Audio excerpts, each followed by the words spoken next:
bakoko bongo mboka na ngai etika bakoko bongo mboka na ngai eteka ponani. Mbote balandi Canal Congo Télévision Radio Liberté Kinshasa, mbote bandeko balandi émission Nabino Bolingaka Bozeraka jeudi na 21h15 masolo ya MLC. Bongo na koko ya lelo toyambi po Nabino bana MLC moko na kati Nabino oyo bwe sali na kati na bakambi ya lingomba ya MLC honorable Daniel Mbao Sukisa pe na kati na MLC azali secrétaire national en charge ya la question juridique pe droits humains. Bongo na poko ya lelo tokotuna yimi tuna po eti ya pesa biso biyano na oyebwe esengeli po na biso toyoka ye po toyeba komanyola nini eza koleka. Honorable Daniel Mbao mbote na yo. Mbote mwana mboka madeo idamela. Boni nzoto na moko nano. Mo nzoto kolongono na ngolwa ntambe to jali. Na ngolwa ntambe makambo pe makotambola sembo pe malamu. Bayebi biso ke yo olingi nzambe mingi. Oui, nalingi nzambe parce que na botem d'église là. Nalingi nzambe mingi parce que je suis un homme d'église. Oyanga mosala ya nzambe eza te ke nalukaki yango babonjanga nde po nakoli na makolo ya papa nanga aza mosali ya nzambe na botem d'église et que il semble ndenge mo alobaka Bible obaki so boti mwana liboso ya mobali prémisse il faut bonzaï na nzambe. Donc au-delà de l'ambition nazali nango mambebe nazali nango il fallait la salle na nzambe. Ce qui fait que ma vie c'est l'université, c'est les partis et l'église. Yango ça même que na bala très tôt.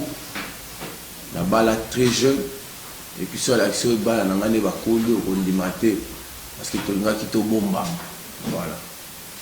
Kasi mwana mboka Daniel Mbao bolamu bwe moko ko so nzamba sala pona. Non, nzamba sala linga bolamu ebele.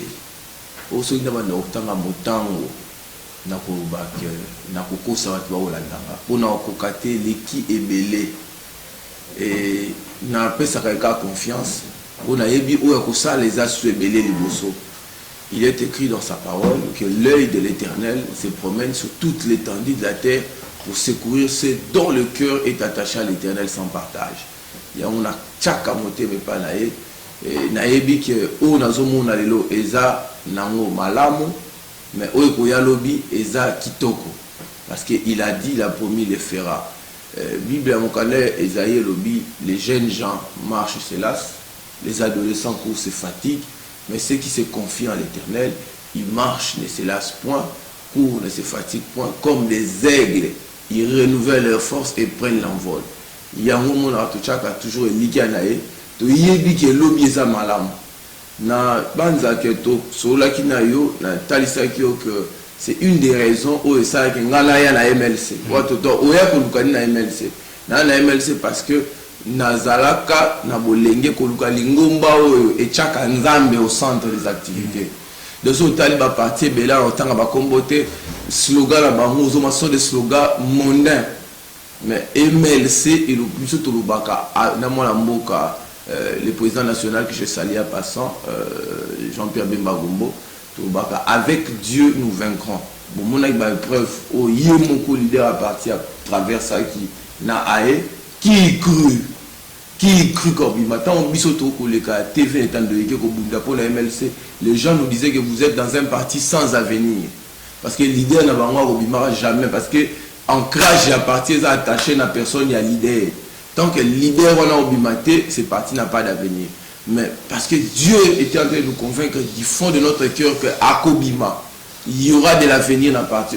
Nous avons résisté au monde bisoto ba jeune autant génération qui ndaka suka batoma luaka bandeko msusu akindaka bandeko Germain bandeko Yves génération c'est vrai tu as dit à niveau base auto yaki na niveau national pour toi engager ba débat auto zongi saka humblement MLC sous la table il y a débat parce que il y a débat politique au monde à tel parti mais MLC na ki bolombe nango ba jeune oyo ba koleka liboso ba immunité. Nous avons pris des risques même dans ma télé 50, ça veut mission où on pouvait même attraper des balles à la tempe. Mais nous avons cru que messieurs les leaders finira un jour par venir parce qu'avec Dieu nous vaincrons. Aujourd'hui, au monde, MLC est compté parmi des grandes formations politiques et il y a de l'avenir dans cette partie où le meilleur est à venir. Matondo mingi mwana mboka Daniel Mbao Sukisa kasi MLC parti monene na mboka oyo ozali secrétaire national en charge ya question juridique et droits humains kasi na lolenge moko boy boni kuna na kati na MLC eza kotambola ndenge. Non, MLC ezotambola malamu. MLC eza na gouvernement ba warrior, MLC eza na terrain. Et puis MLC est en actualité politique. Aujourd'hui, aucune question politique de grande envergure ne peut être traitée dans la République démocratique du Congo sans que le MLC ait pris part au débat. Donc MLC a Zali Naye toujours et puis fort encore, le MLC commence encore à se déployer et à s'imposer. Dans le Parlement, Toza Mingite, Toza à peu près 17 sur 500. Nous avons fait objet d'un complot national. Où il y a bateau à MLC, mais nous avons à confondre MLCT. Mais sur le nombre de Toza, impressionnant au public, comme si tu descend. Donc, la critique au MLC a participé dans le débat, c'est dépassé. Tant le leader je crois que tout ça aussi c'est parce que le leader est là, l'aura du leader est impacté sur le cadre au bazar à niveau du Parlement, ce qui fait que le MLC est en train de rayonner. Il n'y a pas de débat d'envergure dans le Parlement sans qu'un membre du MLC ait pris parole. Donc, tu as la même processus union sur la défenestration au niveau du Parlement, le MLC était toujours à l'avant-plan. Et même Biro Mabunda Kouya, c'est le MLC, un député du MLC, problème à Emboa, à la fin qui a porté la pétition. Mais c'est Daniel Mbao qui a écrit toutes ces pétitions, de ses mains, toutes ces pétitions pour Biro, membre à Biro. Donc c'est le MLC. Donc le combat, aujourd'hui, il y a Koko Issa Ilunkamba, le MLC était là. Et la constitution du gouvernement, le MLC est là. Et lobby même, la constitution Biro à Séni, le MLC est au combat. Donc, peuple congolais, je crois qu'à ce moment, on a qualité à combat MLC, na leader MLC. Et je pense que dans le jour qui vient, le MLC va avoir la plénitude de la confiance du peuple congolais mobile. Même dans le niveau Sénat, vous avez vu avec le sénateur Guiringo, c'est que le MLC a donné photo sans flash, soit en photo sans flash. C'est-à-dire qu'au déposé pétition, Alexis Tamoumamba a déposé plus d'émissions. Donc au Simbiété, au Baniseka, au Boumika, l'attention, c'est les MLC. Parce qu'ils savaient que ceux qui cadrent MLC à déposer pétition, c'est que c'est sérieux. Donc Daniel, Makamboza Koloba, ils ont comme ça, personnellement, parce que Nakuyoka Kolanda Bato, Bazolo Bake, MLC, Azali englouti Nakatia, Union Sacrée. Mais au lieu de Sikoyoué, et qui que MLC sur le terrain, Azali Makasi. Mais évitez, vous pouvez confirmer le Kamabande Kobalobi ou bien non, en fait, ils ont battu sur le Baka. Au Congo, la liberté d'expression débridée. Oui, celle qu'il y a des gens qui parlent avec sensation d'émotion, sans que la réalité en face. Union Sacrée Zali, mais il y a des formations politiques qui ont gardé leur identité. Notamment MLC, notamment Ensemble, notamment UDPS. Au cours de l'autre, avec l'Union Sacrée, UDPS est disparaître, Ensemble disparaître, MLC disparaître.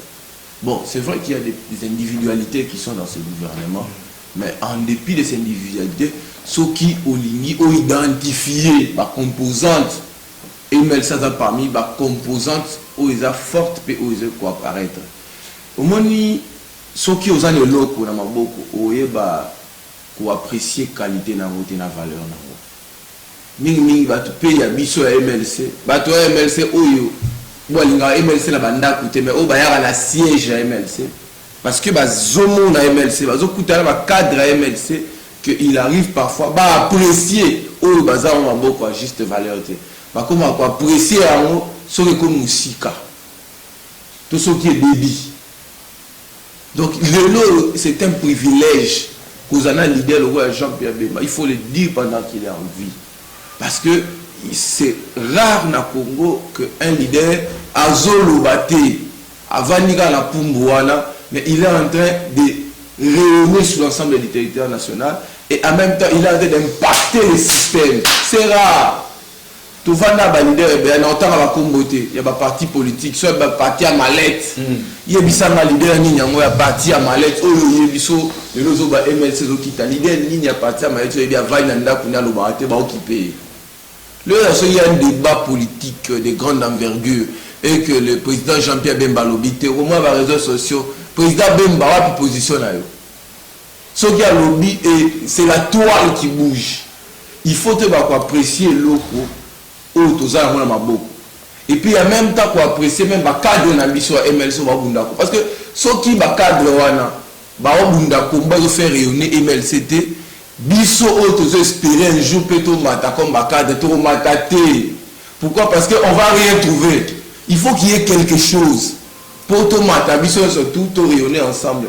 Et j'aime la politique, il y a le président Jean-Pierre Bemba, il fait rayonner ces cadres comme des étoiles en constellation. Tu sais, les étoiles en constellation, toutes les étoiles brillent, mais elles ne brillent pas toutes de la même manière. Donc, Vision MLC, Amadeo, Daniel Mbaou, Jean Médal Wosso, et que sais-je encore, tout briller autour, il y a l'idée. L'idée, c'est comme, il y a la mouille, on peut sa lumière. Mais en réalité, bon, parce qu'il faut unité, bolingueuse à la peau, tout comprendre dimension à vision. Il y a porteur, il y a vision. Mais tout l'ingaté de quoi m'aider, tout briller de la même manière, et tout briller en attendant mon côté, ça c'est dans l'ordre divin. Donc, tu as MLC et Sengeli, admettre posture na bango, assumer posture à leadership na bango, MLC comment on absorber MLC, on absorber Bisso. Aujourd'hui, le président Jean-Pierre Bemba Pesika Lingi sa tobima union sacrée et ça li buzz si en Afrique a ngélé. Si na poto oui que MLC a bimi union sacrée et puis vous allez sentir que l'union sacrée perd une bonne partie à légitimité là. Donc comment tu peux évaluer quand tu rencontres un président Jean-Pierre, un président Félix Tshisekedi et faire basculer FCC? Parce que l'FCC c'était une machine indétricotable. Hein? Donc c'est pas la rencontre de Zora, vous voyez, la rencontre de légitimité. Parce que c'est vrai que la légitimité au Congo est fragmentée. Mais Jean-Pierre Bemba, il faut reconnaître qu'il a aussi une légitimité transversale. Mais rencontre la légitimité, voilà, et produit détricotage, hein, dégringolade, il y a FCC. Et même le service à sécurité, il dit, tant FCC, qu'est-ce qui se passe? Parce que quand Jean-Pierre Bemba entre dans une entreprise, les résultats sont positifs. Yango, je crois, bon, sacré. Et puis, le MLC a absorbé en quoi? Parce qu'à chaque fois, il député, moi, MLC a lobby et ça la rabaisse. À chaque fois, il président MLC a lobby, ça la rabaisse. Ministre MLC a lobby, ça la rabaisse. Le lot, la proposition de l'eau, on ne l'a pas. Les meilleures propositions de l'eau à MLC. Oui, c'est un cadre à MLC, la militaire, on va reporter en haut. Parce que, dans la proposition, voilà, on voit l'image d'un homme. Et cet homme, c'est le visionnaire du parti, MLC. Daniel Mbao, honorable, tout lundi, on a Bokebi, kasi na kati na mouvement de libération du Congo, le col a bino tout, aujourd'hui kaka le colo ya visionnaire na bino, président national na bino, Jean-Pierre Bemba Gombo, bozo na su colo bate. Et là, tu as une bonne kayo. Et là, on est bozo kolo bate. Bozo banga, bozo kanisa. Non. Moi, je suis Tolo Baka. Peut-être que vous avez bisoté. Le problème, c'est quoi? Parce que biso MLC, tu as mis l'andakate. Et puis, tu s'apprécies à kate. Les talibans n'ont apprécié à biso. Ok. Boulam la biso bama libanda. Boulam la biso bama na parlement. Boulam la biso bama na lemba, na tete, na ngaba, na paka juma. Na kisenso. Comment tu le bats? Quand tu MLC va le bas. Soit même le temps la déclaration politique qui a membre à MLC, oh il s'allie même à buzz. Torolemba. Et puis fort encore, moi en mboka Amadeo et Damé. MLC, et c'est le cas de tout moment. Toloba quand il en faut. Et même alors sur Toloba, peut-être que les médias n'ont pas toujours les candidats. Peut-être que les candidats médias n'ont pas noté. En tout cas, mais ce qui est vrai, on a besoin que chaque fois les médias nyons. Et puis les médias comme l'ampleur que les médias nyons, ce sont des médias sociaux. Okay. Réseaux sociaux, Facebook, Twitter, Instagram et même TikTok. Si on compte à TikTok, au coup de Instagram, au coup de la carte, ce n'est pas forcément que tout y a un outil. C'est vrai, c'est TV, il y a outil de communication. Mais un moment, tout peut ça impressionne à que et ça chaîne mon corps et ça a mis pour la batte nyonso. Et que biso peut voilà. Alors, Toti Kanano Makamitali MLC pour être Biano de qui va jouer na banza Bayokio na Bokebi, tu peux retenir ça été MLC à un parti politique moko monene oyowe na ba débat oyoyaka na Congo, tout le monde a caillé azali toujours wana présent. Pourquoi ça présent de Guamadeo? Parce que à l'origine, à l'origine il y a construction, hein? Il y a système. Au moins une constitution du 18 février 2006, c'est la constitution du MLC. Peut-être révélation pour l'équipe. En tout cas. Parce qu'en réalité, au moins, un texte, la professeur, il y a droit constitutionnel. Sur un texte constitutionnel, tu vas remarquer que dans les lignes des forces, il y a constitution, il y a des forces structurantes qui apparaissent à travers leurs options politiques et idéologiques. Constitution, c'est une constitution de sens libéral. MLC, c'est un parti libéral. Donc en réalité, constitution, la synthèse, il y a discussion politique entre le gouvernement d'alors et le MLC. Tant que vous écoutez le principe démocratique, même l'état des droits, c'est le credo de Jean-Pierre Bemba Gombo depuis lors. Et il a proposé ça dans les textes constitutionnels et il en a vécu. C'est le seul, depuis que le Congo existe, candidat président, a gagné l'élection, a gagné. Mais par tricherie, va proclamer à perdre. Mais malgré ça, au nom, il y a vision républicaine, il y a beaucoup impulsant la constitution. Le seul andima résultat. Ça veut dire que nous avons dans nos veines la démocratie et l'état des droits. Parce que Tokoki jamais biso ko détruire et le ko sali. Na sans city so talibien, même article 1er, où nous sommes un état de droit. Pourquoi tu as un état de droit social, indépendant? Social, voilà, c'est les PPRD d'alors qui étaient socialistes et qui voulaient qu'il apparaître. Expression sociale. Mais le journalisme, cette synthèse, c'est les MLC. Donc ça veut dire que nous sommes les parrains, les géniteurs du système. Tant que la Troisième République, c'est les MLC. Troisième République, ce qui fait que le débat, nous se trouve au dialogue intercongolais. Au accord, il y a Saint-Sylvestre. Tous ces dialogues, les MLC, parce que l'objectif de MLC, c'est préserver, même la tante dans la carte Salamouka, c'est préserver le respect de la Constitution. Dans toutes ces lignes.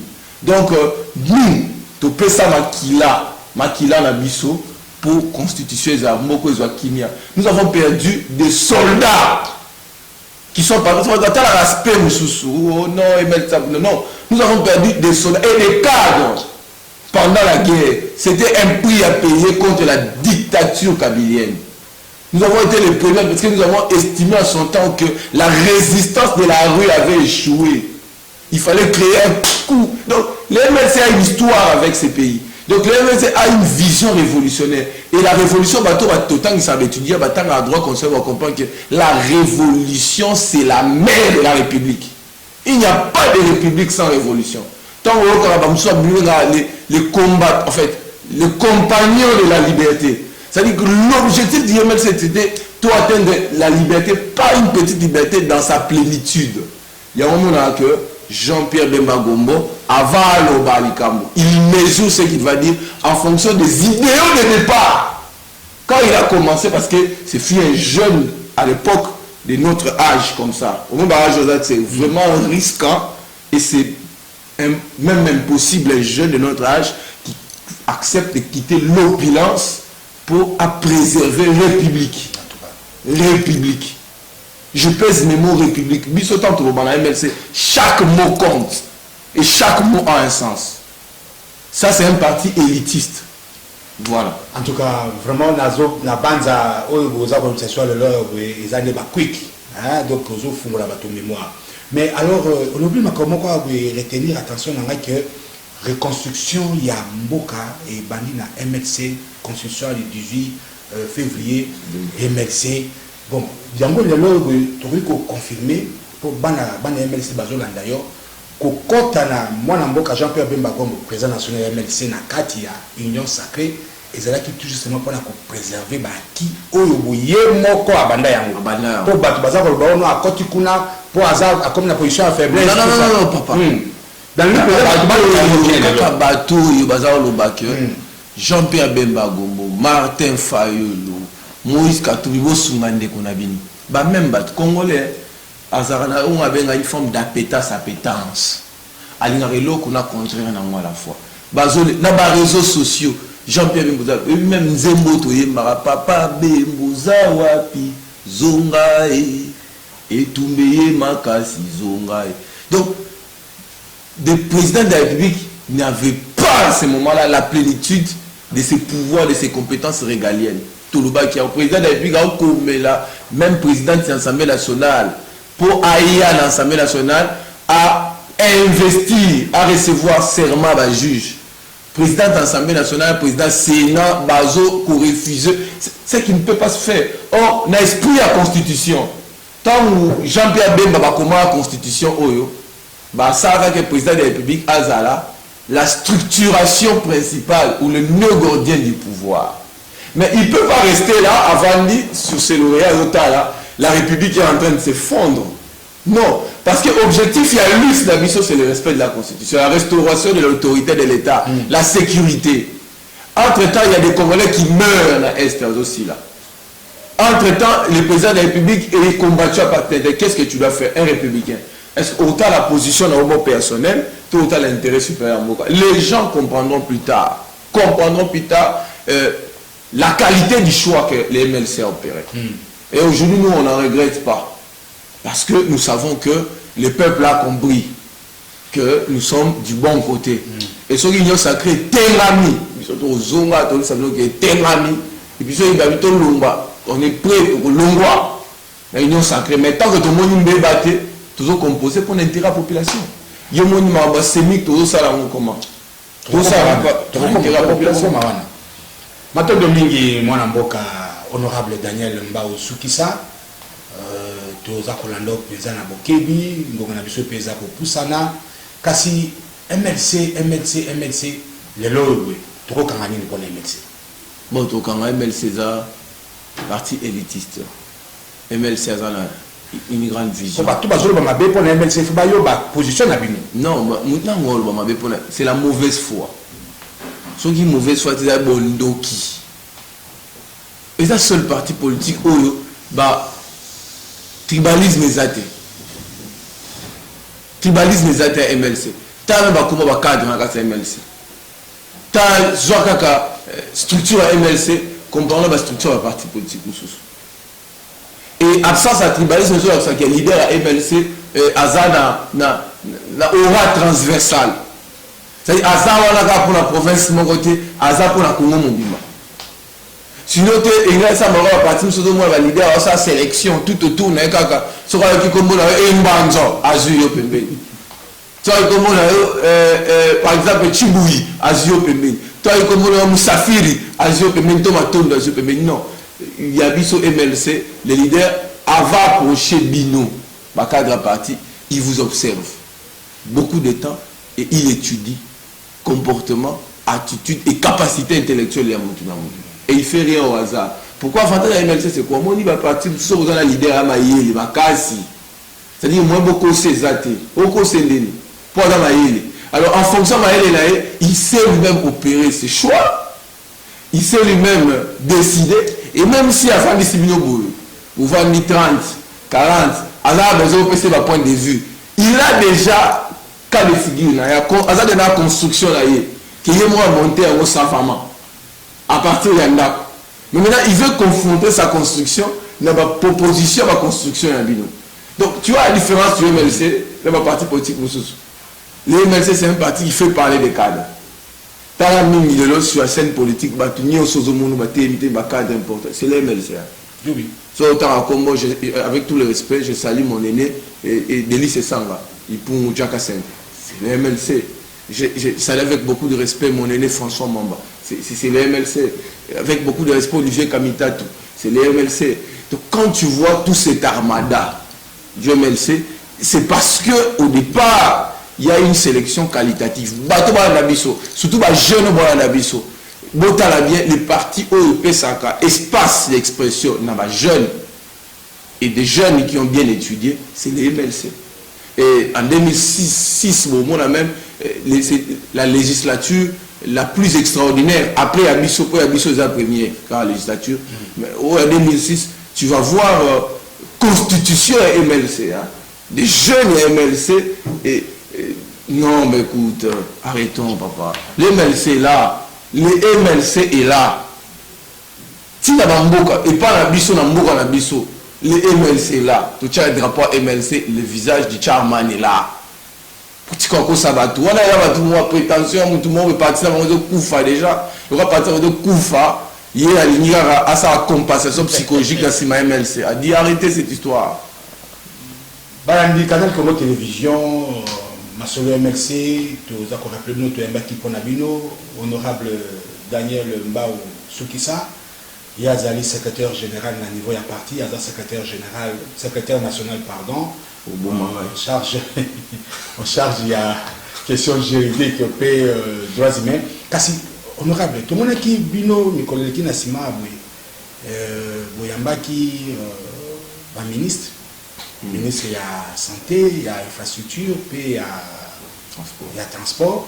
Dans le cadre, il y a un collectif pour l'émergence et l'unité du Congo. Dans ce langue, c'est n'importe mon avis présence, il y a ancien vice-président Jean-Pierre Bemba Gombo na Mabongisiamo. Ezani. Bon, c'est Miguel les bandits moi kala. Les bandits un peu concomitamment l'union sacrée. Les actes collectifs pour l'unité et le développement. Chef de l'État. Chef de l'État, le président Jean-Pierre Bemba. Eza vision et mutualisation avec fort. Il y a des élus, des députés nationaux, parce que mon Congolais va critiquer les députés. Non, et belé. Moi, portez-vous à sauter. Et banda qui locaux, et banda qui boy. Tu constates qu'il y a écart à développement entre parties est et ouest. Parce que si on est même là-bas, est vers Goma, tu vas voir même bateau où ils ont lac. Ils ont côté dans l'ouest. Les bateaux modernes. Bateau qui vous. Tu sens qu'il y a un développement. Même sur qui Bukavu, bien qu'il y ait des sièges, tu sens qu'il y a une impression, même dans le Lubumbashi, mais sur qui est au bloc, même sur l'ouest, ou qui est pas Libenge. Donc, c'est difficile. Même dans le centre, ils ont arrêté, il y a un projet, ça programme qui est chez nous. Donc, au Longo, qui est même dans Massimanimba, dans Gungu, qui est dans Bandamba, Atapa na yo na Bumba, ici qu'on linga. Na Bumba, est-ce qu'on va relire un ballon na Bumba? Là, on va comme homme de Dieu. Amen. Dans le cas de l'onction. Donc, na Bumba, Zoango, la génération photomata. Alors, na Bumba, Nzile Zake. Alors, tout ça qui est allié, il y a Bissou et Bissou député. Fandaki, Zone Tobi. Est-ce que tout ça là, collectivement, pour te défendre l'intérêt à l'ouest? À Grande Orientale, peut être arrêté à commis bloc ouest dans Grande Orientale. Alors, mais il fallait qu'on en a lobbying. Pour qu'il y ait des députés, mais mon ami a rebondi dans le sol, il faut que je casse le bosso. Mais biso va député, biso moko, le président Jean-Pierre Bemba, comme lobbying, l'époque où on a soutenir biso pour le projet de développement, le projet d'intégration. Il y a bloc ouest dans Grande Orientale et ça a porté par le gouvernement pour installer. Et puis, c'est un homme de cœur, il a des cœurs à l'ouvrage. Et Azara, calcul politicien, on voit tout sous. Pourquoi on a sous mandat Félix? Mais il a pris ça avec un grand cœur. Et puis il y a Porta qui a fait devant le président de la République. Et le président de la République a constaté véritablement que Jean-Pierre Bemba était un frère qui fait cœur. Et le président de la République avait donné sa bénédiction. Mais finalement, quand ça a commencé, ça a pris de la mayonnaise. Il y a Est et puis Babi, non. Et là, il y a la carrière bloc Ouest. Et comment Congo Mobimba. Ndé comment qui a Congo Mobimba. Tout ça, on va rencontrer d'évaluation parce que Bissot, tout ça, la base. Tout y a problème à niveau base parce que vrai programme il y a gouvernement ça donc je biso ba député c'est-à-dire il y a yebi banzelo ba otonga na mwamba par exemple pas na mwamba na yebi parce que les lots ceux qui ont sa valeur na commune qui senso il faut banzelo ba na campus o bibi c'est qui ma tête les qui na qui senso nzela na ba asfaltant na moko ba asfaltant ko déboucher premier ministre a yebi en mode parce que premier ministre certainement yebi ba nzela nyo surtout tout ça na 56 000 km. Il y a Banzila faut ça pour intégrer parce qu'il y a plusieurs catégories en groupe, il y a la route au Faïba Sala. Sur des routes prioritaires 56 000 km. Mais le ministre de l'infrastructure dans la réunion là-bas il a à peine moins de 10 000 km. Il y a mot. Alors lui son de photos ça va choix. Parce qu'il y a cause on a 4 km à bâtir sur ce couche exemple, il y a venu de l'université alors que c'est une nécessité. Alors que couche au bas que ça vient de l'université, bah pour ça c'est là qui s'en au moins important la sémique. Donc toujours ça va choix par exemple yo na Bumba ou bien nzela ni ko bimisa loso ya Bumba pour que nous côté la province orientale. Et pour ça l'intégration. Alors premier ministre forcément ta bien a Congo par présomption mais il n'est pas censé qu'on ait des petits détails wana. Ou ko intégrer pays. Ndé biso ça yi mukando za mpanzia na relaxa binango mukanda il y a bloc il y a développement intégré à Congo. Tu soumets une approbation pour le président Jean-Pierre Bemba. Le président Jean-Pierre Bemba, il y a fait une observation. Il y a coordonné et finalement, le document c'est le document le plus vivant au gouvernement a s'appuyer pour répondre à nos besoins. Il y a eau, besoin d'électricité, besoin de transport, besoin il y a parce qu'en réalité il y a des services publics parce que tout ça des services publics locaux, tout ça des services publics transnationaux, des services publics provinciaux.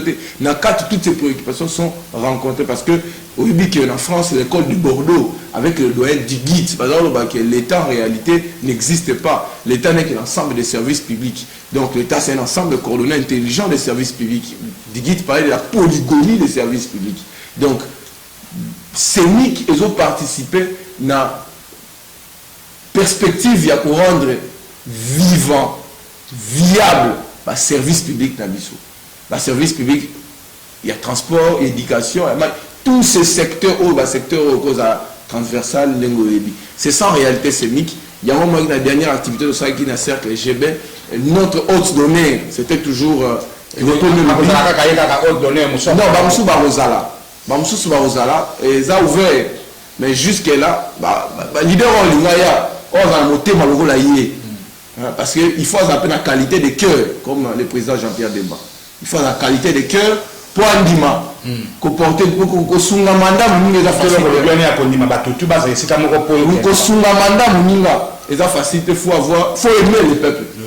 Donc, au leader, il y a comme deuxième lobbying. Il faut apprécier la qualité à Moutemana. Et ça, le président Jean-Pierre Bemba, qui soutient de manière désintéressée les mandats d'autrui. Voyez-vous? Donc pourquoi il ne le fait pas parce qu'il le veut, il le fait parce que le peuple congolais a se retrouver. La souffrance est montée d'un cran. Matondo mingi mwana mboka Daniel Mbaosukisa kasi tokomi presque na suka ya émission na biso totuno mutuna moko yoboye eza kolobama eza kochama kelele eza kovandisa bato mabota bana mikolo likambo ya loi o initié kuna na niveau ya Assemblée nationale il y a d'autres bandeko balobi bongo wano sengi po ba ko pesa libala pona mwasi ezali moke mingi eza ko bota makelele bato ba commission mususu lokola ba G ko sala ngo ba vidéo tout ça mais alors yo moko mukulu lwa wana en tout cas na beaucoup c'est na yiki eza makambe belo koloba kasi na beaucoup c'est penza bana MLC bazolanda yo bana ya Congo baza olanda yo okoloba nini yo moko no vandia bon naina le peuple sol andanga que loi wana est très sérieuse parce que ngambo na ozonga avec beaucoup de sérieux. Peuple congolais c'est qui ba loi sociale aux autant la population parce que alaki na ral bon na ba loi politique. Ndé to sa proposition loi wana et puis loi wana un premier rectificatif est la loi et la fixation d'autorité. Ils ont modifié le code de la famille. Et le code de la famille est un des documents les plus précieux après la constitution de Mboka. Mais Batoumi, Batanga, je commence à découvrir que Batou va découvrir le code de la famille à partir de la loi. Voilà. Rectification, il y a le code de la famille. Code de la famille. Ils ont loi à mon côté, uniquement il y a d'autres. Loi en a plus de 40 articles. D'autres, ça 3 ou 4 articles. Et bah tu vas faire des dots. Loi n'a pas touché la question de succession. Elle a protégé la veuve et l'orphelin ou bien l'anaka, l'andaku, ceux qui papa koufi, bien ma botoli. Loi n'a pas protégé la succession contre l'abus. Il y a un faux liquidateur, tout le monde quoi la mouille à tongo. Parce qu'il y a un réseau, tu as quand même lobby. Dans le cadre du groupe Yabeli à Kinshasa, un réseau folio à Kinshasa. Si on a Amadeo à Koufi et quand il y a un immeuble, il créer l'obana. Il y a un juge, un magistrat, créer un liquidateur dans la carte. Le liquidateur a côté comme bien, ainsi de suite, il a commis spolié. Donc, loi est protégée, héritier. Loi est sa valeur dans la femme mariée. L'objet qui a mobile une fois fixé résidence. Les lots moins ça va fixer résidence, sauf qu'il y a un salaire 5 fois plus que mobile. Je prends cet exemple à maman, moi, comme député national, à Zaotangisa. Il y a un mobile qui est enseignant. Mais il y a une chance à commis député, mobile à bon l'année avec ça. Si maman comme première vice-présidente, elle savait papa boy par complexe. Oh, on l'a là, on a moi cité. Papa tu connais coq na mboka. Au complexe enseignant. Les balles peut faire. Ah beaucoup il y a place moi ça c'est. Ah boy koya. Alors entre-temps, surtout en 2016, code on a modifié et reconnaissant qu'il pleine capacité, il y a mobile, il y a moi si. Moi si, et si pour moi que régime autorisation avant moi ça commerce, il faut assez autorisation par mobile. Le loi n'a pas été délivré, et maman. En réalité, nous avons plus ma maman. Oui. Mais ma maman, ce que vous avez yanki à balabala. Oh, bazolo, bomoni, qui ça, c'est bolingo mingi. Qui ça, c'est bolingo, le tali, makambanzoto. Oh, bisoto zota, valeur. Valeur chrétienne, valeur, il y a la carte à ma bota. Kouzon, ça libota, parce que libota n'est pas machine à production de citoyens. Le pour société bonga il faut ma beauté qui ça va salir dénombrement en 2017 plus de 573 000 foyers où ils ont des millions d'enfants bazar qui ça na union libre pourquoi motif d'autres les kébélé il y a un tout chaque aspect d'autres tout chaque aspect fiançailles même en bas d'autres de commander il faut qu'on va là et bandi na loi na mate parce que on va coutume mais bébé tout le monde peut coutume maman ba d'autres il y a fixation d'autres. Ils ont un pays africain belé. Congo Brazzaville depuis 1984 a fixé d'autres. Burkina Faso a supprimé même. Depuis quand Mali depuis 1972 a modifié sous a sali code ASICA, code des personnes et des familles, en 2011 a institué limite. Gabon a institué limite. Ouganda l'a dit bisou. Or Ouganda a voté bisou to voter dans terme makelé les cas. Ouganda débé banaïka là. Ouganda lobby. Bon, faisons comme au Congo, fixons à 500. Afrique ici, des bannis. Donc, tout ce qui est en retard, on ne comprend pas la quintessence, la pertinence de ces débats. Et puis, c'est un faux débat. Pourquoi un faux débat? Tant qu'on va fixer un plafond, pour appeler ça d'autres caractères symboliques, on va dire qu'il y a mais on appelle ça une possibilité, la moto, à un bon mois qui est au-delà. Ceux qui alignent honorer moi Sinaï. Tu as la clause de convention numéraire. De commander au sein de la CCTV et de foutre un bon belé aux $2,000 par mois. Mais finalement, son mobile, moi, sinon tu peux aller au-delà, non, de 500. Oui. Mais il est seulement interdit à la famille, à la belle famille, de t'imposer au PSA 500. Et puis 500 là, ils ont fourchette, il n'y a pas mal. Et je voulais mentionner un fait très très important. Il y a un syndicat qui a encadré les listes. Les lots qui ont ngombe. Si on a boîte pas la bino, on va tronçonner, c'était une caméra digitale, tu as un jet privé, tu as un carré minier. Non. Il y a un groupe électrogène. Non, il faut lister à la limiter. Et ils appellent respectueuse, il y a coutume na bino. Ce qui fait que désormais, avant de exécuter liste, il faut officier d'état civil à bêta mon colotte. va vérifier est-ce que coutume c'est un bloc auto exagéré. Donc toujours ça plénitude, possibilité, facilité à Congolais au bazar à âge nidil, c'est-à-dire âge Jakobala, babala. Mais tout le but est que aux achaillés, aux voyous, loi où il est bala. Non, loi aux eza na clause moko tacite ya limitation et exclusion. Et ça la mikaka pour na batuwa ba Nzambe, et ça no pour batuwa ba Georges, bato baza ba responsable mutu alinya bala, azana posa ko bala. Mais ma coquille na yé, même si on a 10 000 $ pour la dot et coquité. Bah ça li a voté pour bateau baba na ko siffler basi na banzela. Ou on a bateau au sala yango, ce sont des faibles d'esprit. Bah yuma. Pourquoi à mon moi si moi à un niveau na été, à ko solisa été, à ko linga été, alors pour quitter ça bien bo kiti kutu. Ba kiti si à 500 alors que bateau bazolo bango batangi lo te kongola tanga kate. Loi est fixée valeur à moi si elle a une valeur, moi si elle a non quantifiable. La femme c'est une bénédiction. Ce que nous avons quantifié là-bas c'est la valeur totale. Nous avons en français, c'était la valeur totale. Et puis si il y a possibilité de commander ou de l'opé, il y a beaucoup de porte en papa Yuma. Aujourd'hui moi papa Yuma au Bali parce que tu es sérieux, tu t'assignes.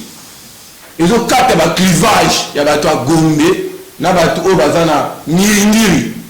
Moi, la rôle de ma campagne. Pourquoi pas? Pourquoi pas? Donc, parce que nous devons créer une nouvelle société de valeurs. C'est ça l'objectif. Et je demande au peuple congolais de porter cette loi parce que votre bonheur s'y trouve. Il y a même un aspect très important du droit international privé. Bah, supplément qu'il y a moi. Il y a un investisseur dans le Congo. Donc, parce que l'investisseur sur la confiabilité, bah, bien, il sort dans le Congo. Ceux qui ont été comme il n'y avait plus de soubassement commun pour les étrangers dans le Congo. Mais la loi est ici, parce qu'il y a supprimé. La loi est ici. Les gens ne lisent pas. Le droit international, ils ont à peu près plus de 15 articles sur le droit international privé. Parce que révision à 2016 et à Bourgeat, qui est article 915, il y a ancien code, où il y a référence à code civil, livre premier, où il y a Bourgeat. Donc, tous en la culture, il y a autant. Moi, je suis un professeur d'université. Quand j'amène un texte au Parlement, c'est qu'il y a une étude approfondie avec toutes les couches. J'ai parlé avec des enseignants, j'ai parlé avec des familles, j'ai parlé avec des chefs coutumiers. Et d'ailleurs, ceux qui le écoutent au Parlement, il y a toute une procédure. Il y a le bureau d'études qui va faire les observations. Le gouvernement pense à l'observation. Le gouvernement va appeler des experts, même des chefs coutumiers. Et au Parlement, il va y avoir un débat général. Après le débat général, il va y avoir une commission PAJ. Commission européenne, un peu d'experts. Mais entre-temps, parmi nous, les députés, il y a des chefs coutumiers. Donc, je vais tempérer les ardeurs de quiconque veut m'entendre. Que cette proposition de loi tient compte de vos préoccupations et toucher ma vie dans la société. Mais sous ces alliés, nous avons les alliés. Nous avons déjà 3. Il y a cours constitutionnel, service militaire obligatoire, et puis au total, il faut 7 signes à perfection, 7 propositions de loi. Tu as service militaire obligatoire, tous les éléments. C'est très important. Bande Balandi Canal Congo Télévision, Bande Balandi Masole MXC, tu commis na souka, il y a Masole na mission ya pourquoi de l'or, mais habité honorable Daniel Mbaou. Tu peux se mettre à souka, aujourd'hui sur minute mingi ou bien aux akaka na beaucoup c'est. Non, on a beaucoup c'est na pessinga maton de mingi, merci, attention. Bon sali au pessinga, au yakulukanga poto ça l'émission que Dieu vous bénisse. Bolingo kaka, on va congolais to lingala. Et le bon so congolais muté ma bé. Donc même muté la ndanga biki certains ont muté ma bé musu so la ndanga, ça vraiment muté ma bé. C'est-à-dire congolais fournit sa effort. Il y a ne pas comprendre son compatriote. Congolais souffrant là, on a malade n'a pas compatriophobie. C'est-à-dire que yé alingama bé à congolais, mais pourvu qu'il y a koufaté. Na mona congolais mon boy a regretté liwa cousin na yé pour cousin moni lupa ma sombi na ma campagne tena djipasika. Mais entre-temps, cousin ta ma belle appelle ça le mort. Ils ont regretté qu'à faire dans la vie à mon. Quel esprit. La compatriophobie. Comment là le chèque na yo attends sur place na yo. Comment là les missions na yo mission na jamais da atike la madeo et simbate. Mais ayebi ke a reçoit yango jamais. On l'a pas mola yo musala ke de liboso makameke liboso ya linyo échoué. Congolais, on est à la nena, on est Samoa, on est à Lukabulo, il y a autant de députés qui ont en 2023. Non, mais c'est pas possible. On est Satan. Pesa mboka mboka nzambe, pesa ba dirigeant mboka nzambe, pesa ba député, ba gouverneur mboka nzambe, mboka qui ne liboso. Est-ce que tu veux qu'on s'arrête de Tolingala? Tolingala biso biso. Voilà mon dernier mon cher Amadé. Même dans le ba forum la biso. Au moins mutu solo ba lobi malamu ya ndeko na ya on va monter la forum. Ya le gars sika Amadé. Comment le gars sika Amadé pourquoi ndeko Amadé? Vraiment. Pour ndeko Georges ndeko Moronzambe. Comme là le kaka et sika yamabe Doudou Montir à ça Moussana bien dans le plateau la vidéo qui a CSK TV alors ben mais Doudou a quand on a élection à mon foule pour moi débat Doudou a quand on a élection à mon foule Doudou Montir que je salue à pas ça. En tout cas merci beaucoup cher honorable, merci beaucoup ata ce que le bâti que tangi sagamène na Hollanda émission vraiment tolandi professeur oya pesi bana Matéa. Topesi bino matondo mingi balandi canal Congo télévision, topesi bino mbote bandeko balandi Masuye MLC. Bongo na poko lelo to yambaki pona bino to rappeler honorable Daniel Mbao Sukisa, ye azali pe moko ya lingomba ya mouvement de libération du Congo, secrétaire national en charge de la question juridique pe droits humains, ye to sulaki na masolo ya poko lelo. Bongo topesi bino mbote na bandako na bino tokutani pose za koya na invité mususu oya komema biso pe susu na dimension ko ba biso lelo mbote ndenge pa na bino.